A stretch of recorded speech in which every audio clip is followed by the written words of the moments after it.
Hello fans, welcome back to the funny video guys and my YouTube channel guys. Today fans we are going to talk about guys Infinix phone guys accessibility setting guys, and in this video fans we will talk about guys accessibility guys, color correction guys, how can we on and how can we use it.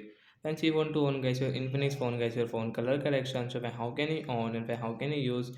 Today fans I will show you in this video. So first of all guys, open your phone setting guys. After on phone setting guys, scroll it and friends click on guys your phone guys special function setting guys, tap here. Friends you can see your accessibility setting guys, we will tap here guys, and friends scroll it. Friends you can see this top setting, friends color correction guys, tap here. Friends you want to on, so friends you can on from here, and friends you can use from here. So friends you can see guys your after on color correction guys, you can see screen color will different and icon color will change like that guys. You can use your phone color correction setting from your accessibility menu setting guys. So that's it guys, thanks for watching the video guys. I hope friends you have understood how to on color correction and how can we use it in Infinix phone device. So bye guys.